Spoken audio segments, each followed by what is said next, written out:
Hey, hi, hello. Welcome to Kristen Draws, where I, Kristen, draw. And in this vlog, where I, Kristen, and my partner explore Door County, which is a place that I have a very long and deep connection to since childhood. And right now, we are in Peninsula State Park, which is a state park off of the peninsula of this state, Wisconsin. And it sits in between the bay and Lake Michigan. So Green Bay and Lake Michigan is where this land kind of extends upward into this area that is just so full of green in the summer months. June through August, it's stunning, and then come October, everything turns orange, and after a long cold winter, these summer months just seem so bursting with life, from tons of different wildflowers to monarch butterflies that are often seen, and a lot of other species of butterflies too. Canadian tiger swallowtails, pretty lady butterflies, and fields like this one of just wildflowers lined with birch trees along the lakeshore and along the bayside are, I mean, words cannot describe. But apparently there are more than 30,000 acres of preserved land for exploration and adventure between the state parks, the county parks, preserved wetland areas, and about 10% of the county is permanently protected, with 5 state parks and dozens of county and local preserves, as I previously mentioned. Along the shoreline, it is just so easy to access these spaces and to enjoy them, pack a picnic, take a swim in the lake or on the bayside. It's really, really accessible. There are tons of trails. The Lone Pine Trail in Peninsula State Park is one I highly recommend. You hike up the side of a bluff, and if you stay on the bay into the evening, you'll see this gorgeous sunset. So early European settlers would set out on wooden fishing boats made from the area's abundant cedar, and unfortunately, oftentimes get caught in some of the unexpected winter storms on the ice of the bay and of Lake Michigan. And so the county is actually named Door County from its famous waterway passage called Death's Door. And again, this was an area that was settled by mid-19th century European pioneers who mainly came from Norway, Sweden, Germany, and at that time Czechia. Though the county has a somewhat tragic history with boating and shipwrecks, currently there is a new book out called Into the Storm by Jamie K. Palmer, which is historical fiction, but it is based on the true story of Half Moon, a sailboat that was owned by the Smith family, who were a prominent shipbuilding family in Sturgeon Bay. So if you want to learn more about the county's history and these things, highly recommend checking that out. Okay, let's go on a little flower walk. This is greater muskmallow. It's an ornamental plant, and it thrives in drier soils and thickets along pathways. And in Europe, it can grow up to in altitudes up to 2,000 meters. This next one right here, this purple one, is the longleaf speedwell, and this is early goldenrod, part of the sunflower family, native to eastern central Canada and the US, and this is Ohio spiderwort. This right here is orange daylily, which is actually not a true lily, part of the genus Lilium, and the individual flowers only last one day, giving it its name, daylily. Another great thing to see was the new existence of these pollinator native plant gardens that really make a wonderful habitat for pollinators like this monarch. And just a few of the pollinators that I saw part of the order of butterflies and moths were the northern crescent, the tawny-edged skipper, summer azure, Canadian tiger swallowtail, along with different species of bees like the litigated furrow bee, brown-belted bumblebee, Virex sweat bee, And so it's just really great to see this species diversification and this biodiversity along Lake Michigan, along the shores of the place where I grew up.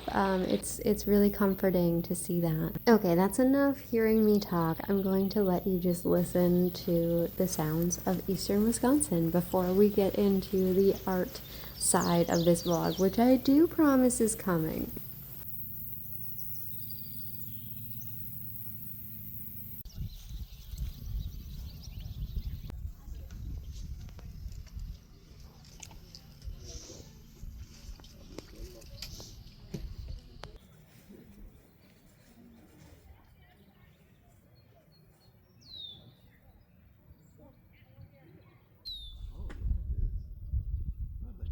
What? They have springs and they rotate. That's cute.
All right, y'all, we are back in Texas for the time being, and now we are going to get at making some art based on and inspired by this Wisconsin trip. We already have a poem written. You know that there's a poem. So let's go make these paintings. Beautiful sunset tonight. Can't really see it, but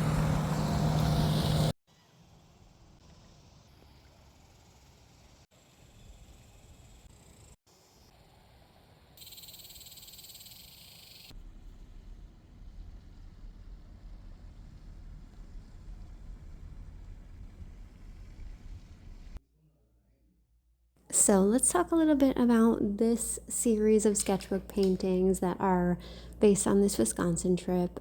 So far, what it is teaching me is to not be afraid of painting the places and people that mean the most to me, which I know might sound very silly and very much like an artist problem to have, but if you are an artist or if you've ever tried to create a drawing or a painting or anything that is based on something you're very close to or someone you love dearly, you know that there is a lot of pressure around it. And one thing that is helping me get past this pressure packed feeling and able to like lean into the drawings and paintings and just approach it more freely and more spontaneously is letting go of those notions of like, oh, this has to be accurate, this has to like really look exactly like the thing that I'm painting or exactly like the person that I'm trying to capture. again, it may seem obvious, but when you go to create, it is very much not obvious, right? Like that pressure of like, this has got to look just like this thing, especially when that thing or that person is someone you are so close to and you love so much, like you want to do it justice, right? Unfortunately, that feeling does kind of prevent us from leaning into the fact that like these are brushstrokes and just lines and blobs of paint, and it doesn't, you can let them be blobs of paint. And the beauty of a brushstroke giving the impression that like this is the door to my grandmother's house that I spent summers in, like that is the whole point, What I'm really talking about here is letting go of perfectionism, loosening up, and just making those strokes on the page quickly and spontaneously, and how that will lead to finished work that is really truly in your voice and gets at something that only you can create.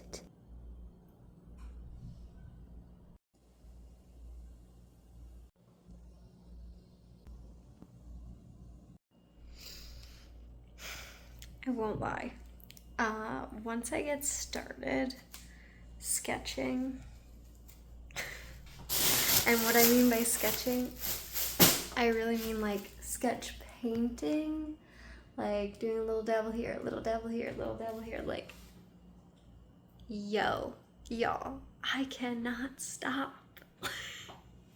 It's a pro. Another thing this project is teaching me is how to not just work from a reference image, which I am doing by first working from the reference image, doing it multiple times, iterating on it, and kind of burning it into my brain, and then starting a new sketch that loosely has some of those elements in it.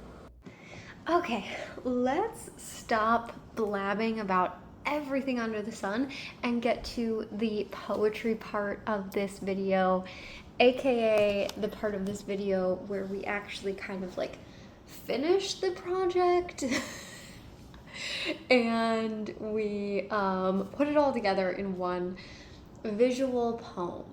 The other day when I was reflecting on these projects, I was thinking like picture book poetry for adults type of thing. Like picture book meets the medium of like poetry for adults. Like that's kind of what I imagine this to be. Does that already exist? I don't know, but that's what I'm calling it. Okay, this is my next poem, Cherry Trees and Roadside Chicory. Words and Pictures by Kristen Lango. Red, sweet or sour, small stone center, sprinkled with the twinkle of cherries each summer, fills us with wonder. Orange sun, vibrant like the fruit, smooth, round as piano sound, sink below the waterline on this evening, so kind she has been to me tonight, making dark spaces bright.